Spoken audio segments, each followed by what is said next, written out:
Selamat pagi, selamat siang, selamat malam, Sobat Imbas bercerita. I'm back kembali lagi sama saya Diva Amalia di podcast Imbas Insan Mulia Bangsa Podcast.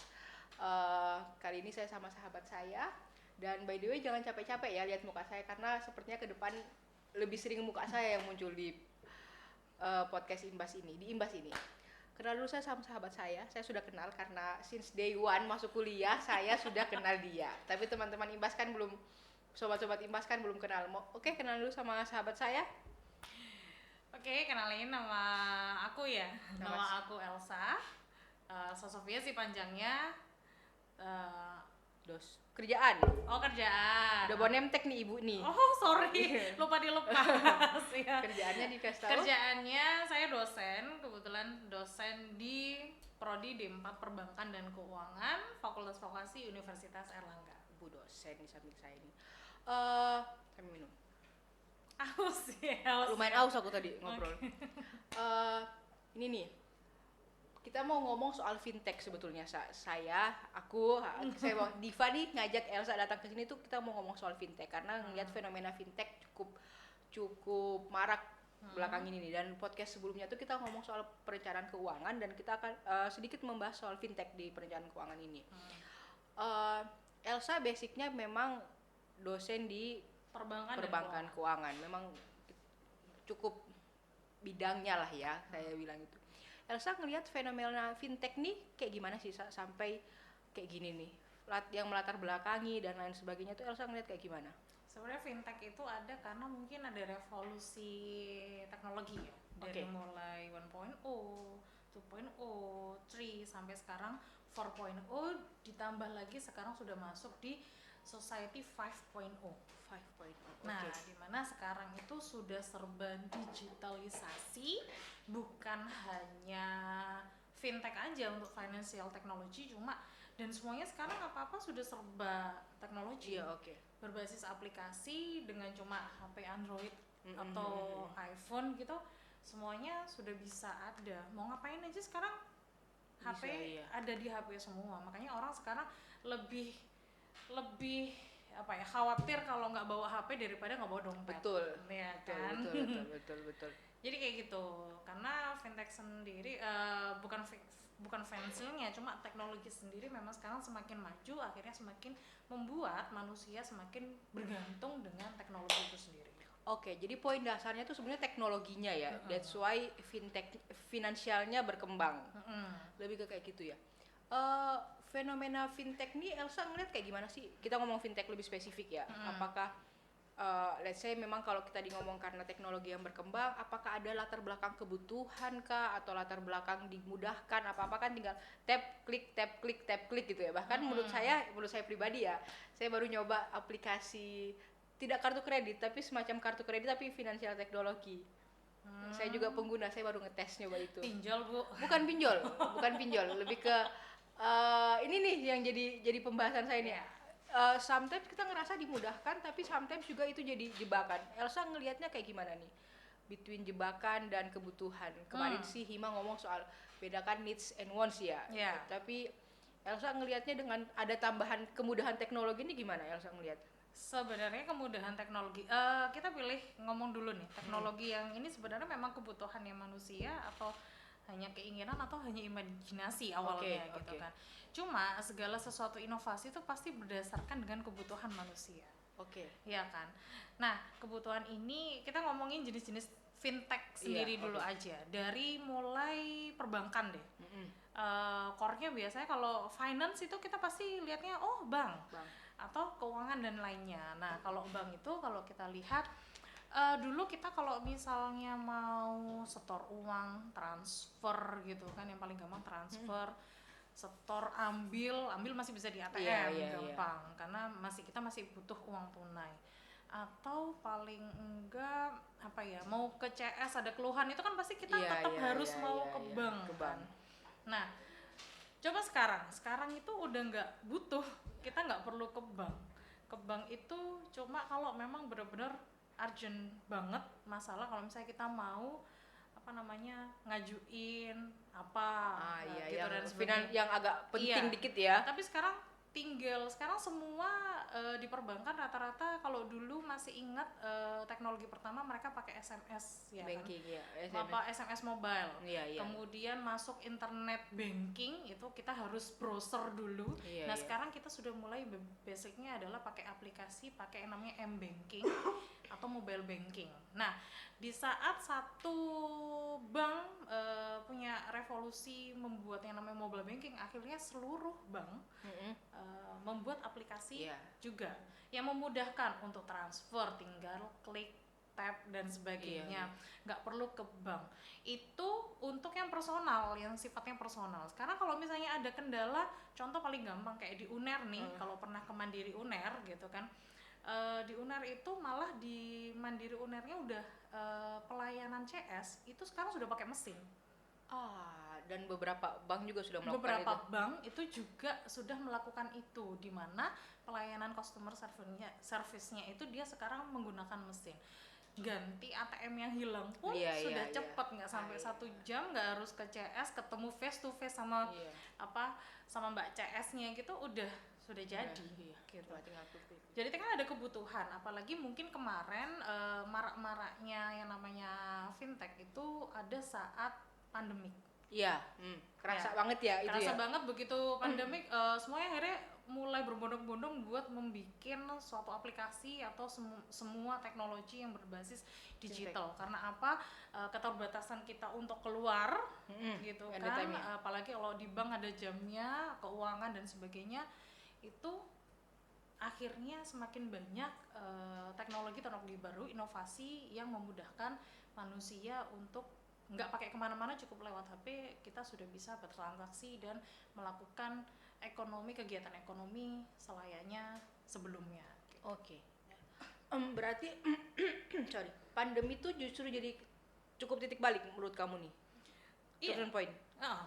Karena sebelum pandemi sudah heboh, sudah ada kebutuhan, begitu ada pandemi semakin menjadi kebutuhan yang lebih urgent, akhirnya teknologinya malah semakin banyak gitu loh, inovasinya. Kita ngomong fintechnya nggak sampai belum sampai ke pinjol-pinjolnya belum. Itu jenisnya banyak. Benar. Apakah kamu ngelihat, apalagi pasca pandemi ya, ada yang berubah nggak? Kalau kita melihat pasti ada yang berubah ya, cuman sejauh mana sih perubahan itu yang harus kita cepet tanggap? Karena beberapa orang, apalagi bisa let's say orang di atas umur 40 tahun ke atas ya, atau 50 tahun ke atas tuh agak ngos-ngosan ngikutin soal fintech ini sebetulnya. Agak gimana gitu. Bahkan orang tua saya dulu ya, sebelum ada fenomena ini, almarhum mama tuh kalau ngomong soal kayak gitu ribet, mending ke ATM, ngurus apa di ATM gitu kan. Apalagi dengan ada fenomena ini, menjadi dua mata pisau nggak sih menurut kamu, Sa? Kalau dua mata pisau sih sebenarnya kita lihat konsumennya dulu ya. Lihat targetnya dulu. Kalau misalnya anak muda yang memang sangat ramah dengan gadget, gampang. Semuanya malah kalau bisa nggak usah ke CS nih, mager udah di rumah gitu. Tapi kalau buat yang old school atau orang yang zaman dulu atau yang sekarang sudah berumur, itu mereka lebih ribet untuk menggunakan apa-apa. Mungkin akan terlihat lebih, itu sebenarnya lebih simpel, tapi kenapa kok nggak mau? Karena mereka masih bermindset kalau masalah uang itu harus percaya, ada masalah trust ya. Jadi kalau masalah uang itu trust itu mereka masih gede banget, harus ke bank, benar-benar harus fisiknya ada, kemudian harus face to face dengan orang yang dipercaya, karena itu berdasarkan trust. Bukan hanya mereka mau inovasi, mau mengikuti atau enggak, cuma masalah trustnya mereka itu yang masih belum. Jadi sebenarnya cuma kan karena memang rata-rata sekarang berapa sih yang kalau misalnya yang generasi dulu berapa sih, tapi kan sekarang lebih banyak presentasinya adalah Gen Z ya, Gen Z dan juga yang masih umur 40 sampai 50 lah, itu masih bisa sih ngikutin kayak gini asal diajarin. Kebetulan menurut survei kecil-kecilan kami tuh, pendengar podcast kami tuh Gen Z sama milenial gitu. Kalau mau ngomong kemudahan pasti tadi Gen Z sama milenial lebih intuit gitu loh sebetulnya. Tapi apakah fenomena fintech yang dimudahkan ini juga berpengaruh dengan habitnya generasi Z sama generasi milenial. Kira-kira menurutmu, apa pernah baca jurnal, kan saya nggak terlalu itu ya, apa Kalau atau ngelihat fenomena mahasiswa yang lebih bu klik gitu, Anda lebih dekat sama generasi Z sama milenial? Iya, kalau mahasiswa ini agak susah ngomongnya. Kalau mahasiswa ini masalahnya gini, kita ngomongin fintech itu berarti lebih ke orang yang memang punya ada duitnya. Iya. Iya kan? Kalau misalnya ngomong sama mahasiswa, kan mereka masih punya uang saku nih, kecuali memang yang dia berlatar belakang keluarga lebih mampu ya, mungkin dia lebih gampang. Cuma kalau dari mahasiswa yang istilahnya biasa-biasa aja, mereka tetap, kalau contoh aja beberapa kantin itu sudah menerapkan kris, mereka mau ke mall kris. Nah itu otomatis kan mereka kan sudah harus punya yang namanya mobile banking, apalagi banyak cashback dan sebagainya gitu. Nah kalau untuk yang kita yang istilahnya sudah bekerja, milenial tapi yang sudah bekerja, kita butuh mobile yang banyak untuk proses transaksi yang lebih cepat. I see. Proses transaksi lebih cepat, transfer ini, bayar ini, apalagi kalau udah emak-emak kayak saya, gitu kan, cari cashback di mana-mana lewat marketplace, butuh cepat kan, nggak mungkin ke ATM dulu atau mana, ke minimarket untuk top up saldo. Sekarang kan ini butuh kecepatan nih, apalagi kalau token habis kan otomatis karena sudah butuh cepet ya gitu kan. Relate banget sih aku tuh. tit gitu kan. Tit gitu. Buru-buru mau ke minimarket dulu kan, itu harus butuh. Jadi lebih memudahkan sekali untuk yang kita sekarang, bukan hanya Gen Z tapi untuk yang sudah bekerja, yang banyak melakukan transaksi dan butuh kecepatan, itu butuh banget. Cuma ininya adalah kalau Gen Z ini mudah terperdaya. Jadi fintech ini dia lebih ke karena masih nyambung sama sosial media ya. Kalau kita ngomong teknologi, sosial media itu banyak banget iklan tentang financial technology. Jadi kalau ngomong financial technology itu jenisnya banyak banget. Kalau salah satu yang dari tadi saya bahas adalah lebih ke mobile banking, atau sekarang ada yang namanya digital bank. Seperti Bank Jago, Jenius gitu kan. Jadi mereka udah bank, apalagi zaman dulu mungkin kalau generasi yang tuh udah malah nggak percaya adanya nyimpen duit tapi nggak kelihatan kantornya di mana. Tapi kalau kita masih percaya aja kan. Karena mungkin tergiur cashback, promo dan sebagainya kan. Kalau di mall-mall kan pasti ditawarin gitu. Dan juga sosial media, apalagi kayak Instagram, TikTok, itu kan pasti ada iklan-iklan yang namanya, ini yang paling penting, jenis yang kedua adalah pinjaman online. That's like phenomenal, huge phenomenal. Atau kalau dikategorikan itu model kayak peer-to-peer lending bisa. Itu atau masuk peer-to-peer lending juga bisa, masuk di pinjaman online juga bisa. Jadi kalau di pinjaman online ini malah dia biasanya memang tergiurnya adalah dia pakai bunga yang murah sekali. Padahal itu juga menjebak. Karena menjebaknya yang bilang pinjem 500.000 bayarnya bunganya cuma 4.000 nih. Padahal itu kalau misalnya dia pinjemnya nggak lebih dari 30 hari. Atau nggak lebih dari 1 minggu. Jadi untuk mendesak tapi bisa dibayar seminggu kemudian. Tapi kalau dengan pinjaman yang sampai berharap berbulan-bulan dibayar, itu bunganya kalau dihitung ternyata beda banget sama iklannya gitu.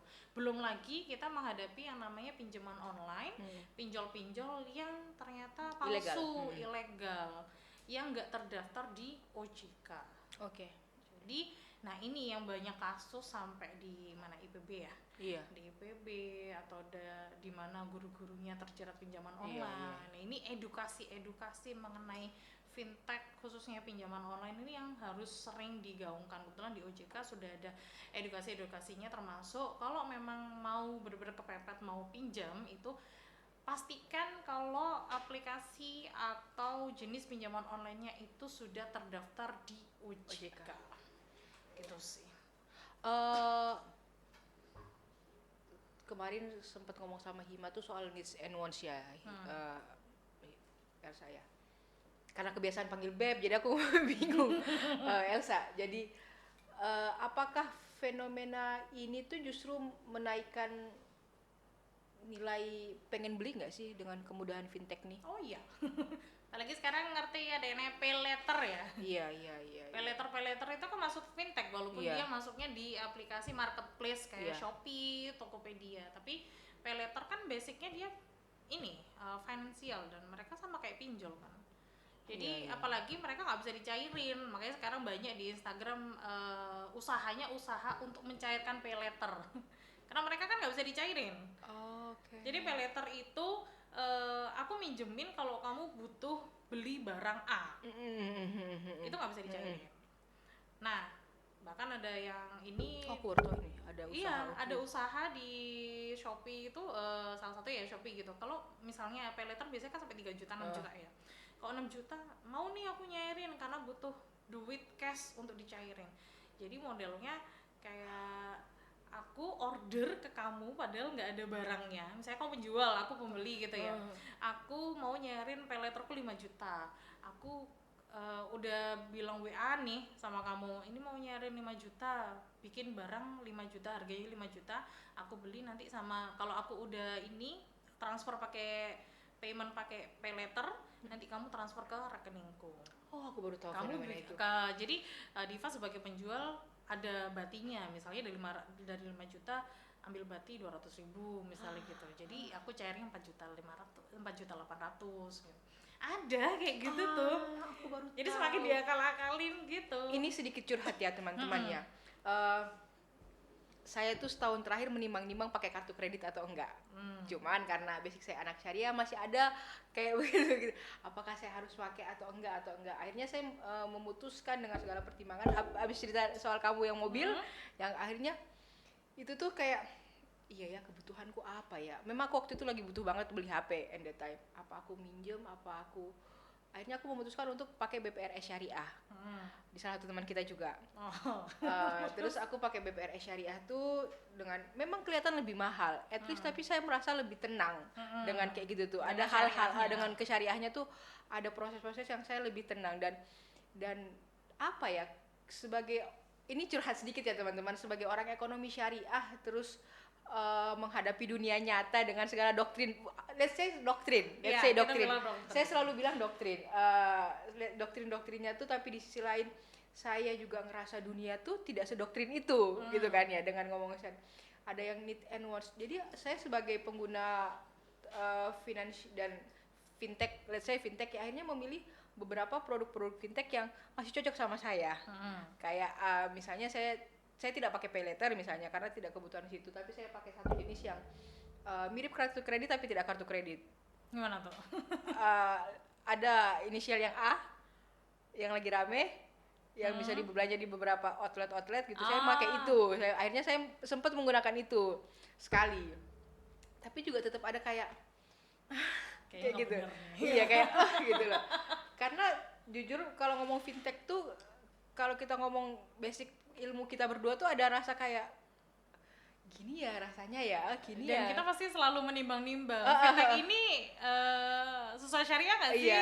Iya. Tapi di sisi lain saya ngerasa ya, saya kayak kita tuh tidak bisa tutup mata sama hal-hal kayak gitu. Kita harus tetap open dan kalau perlu mencoba, dalam arti biar kita relate dan kita tahu nih ruginya di sini, nggak baiknya di sini. Ya.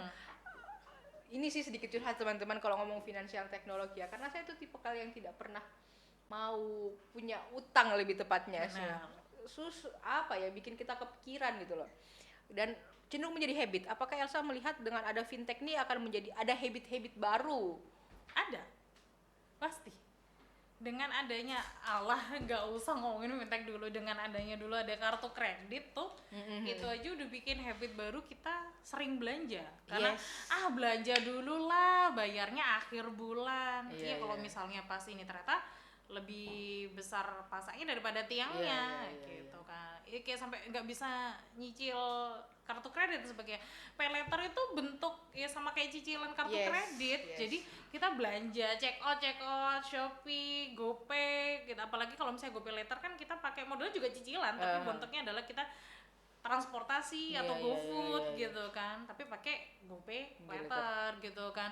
Shopee Pay later juga kayak gitu. Jadi lebih banyak hedonnya juga, karena kita itu bikin orang edik atau enggak balik lagi ke orangnya, cuma akan bisa memicu adanya namanya habit baru untuk lebih konsumtif. How we control it? Dengan tidak menggunakannya. Saya pernah, nggak usah Diva, saya pun juga pernah mencoba untuk pakai nggak ya, lagi butuh nih beli laptop gitu kan, pakai nggak ya, utang, tapi utang kemana kalau cuma segini, pernah juga hampir utang ke BPRS juga, tapi akhirnya nggak jadi deh, udah oke, tahan dulu sebulan, nabung, insya Allah ada.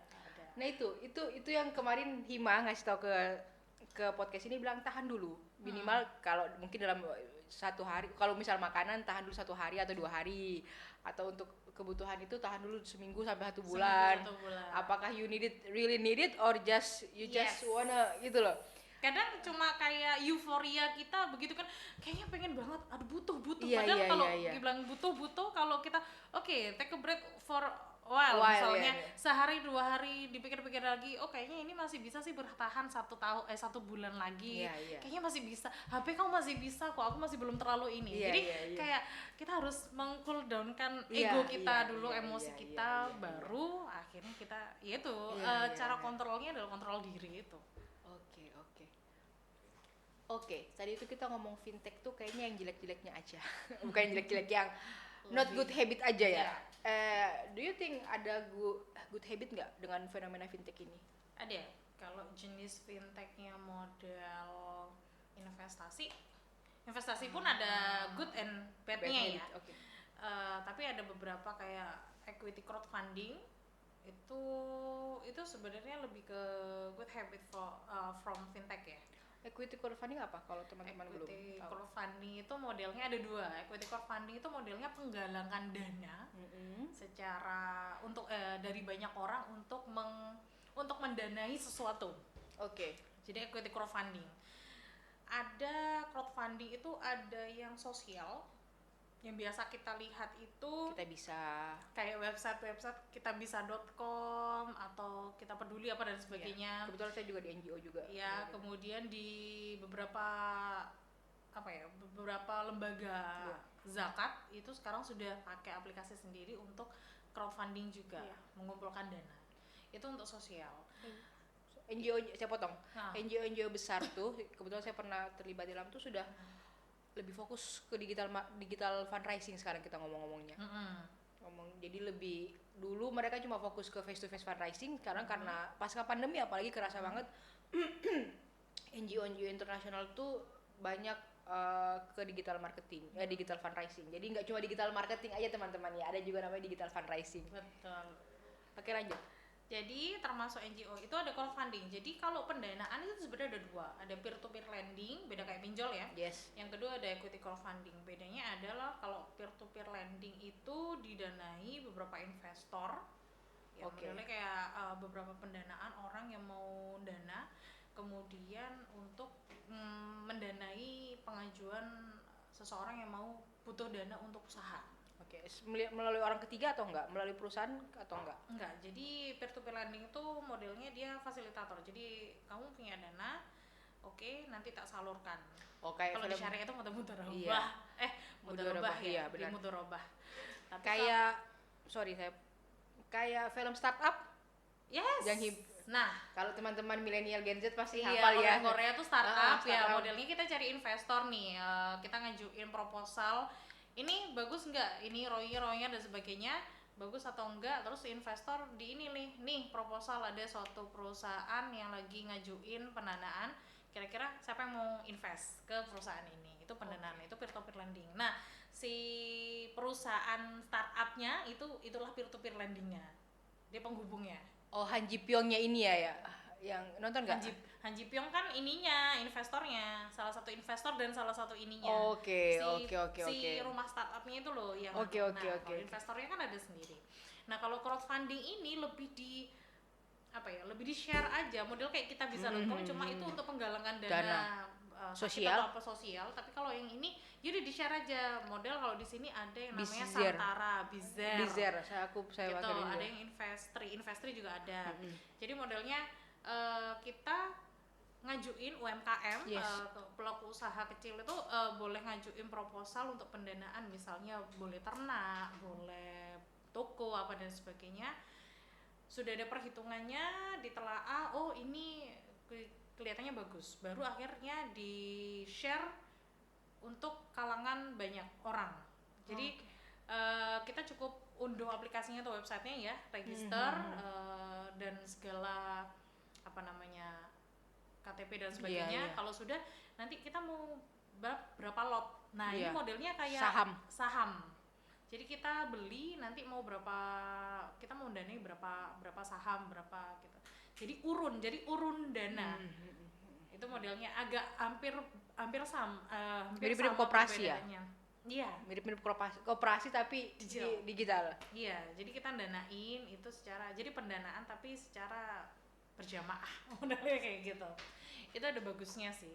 Jadi kita bisa membantu UMKM, karena apa, UMKM itu kalau peer to peer itu lebih kadang UMKM itu kan, para pelaku UMKM itu dia kalau mau ke bank, kalau ia memang bisnisnya sudah settle lama, itu kan gampang ya dapat pengajuan dana gitu kan.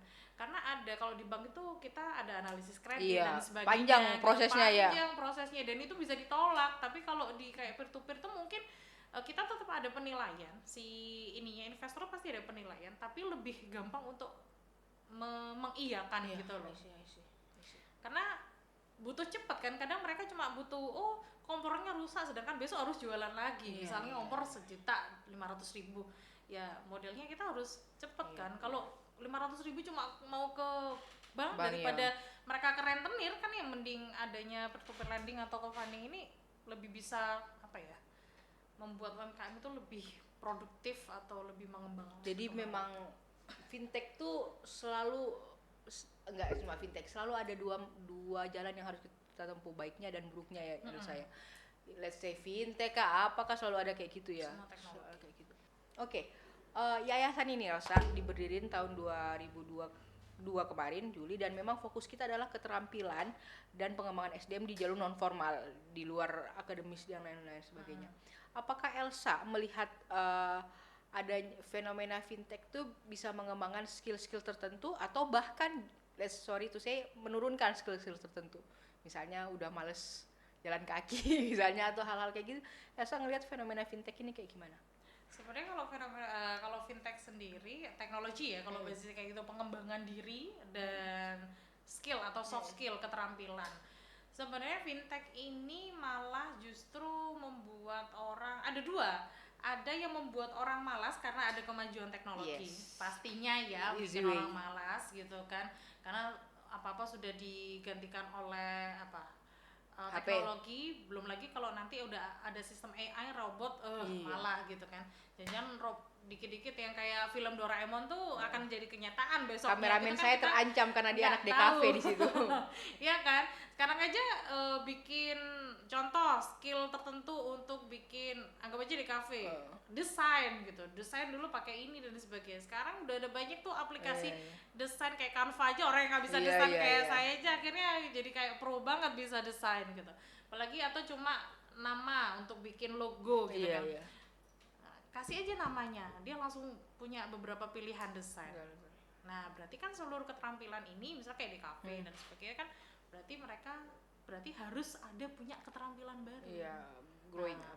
Ini yang plusnya. Kalau tadi minusnya ya, banyak orang akhirnya bisa dibilang katanya semakin banyak pengangguran dong, karena dikit-dikit sekarang sudah serba ada.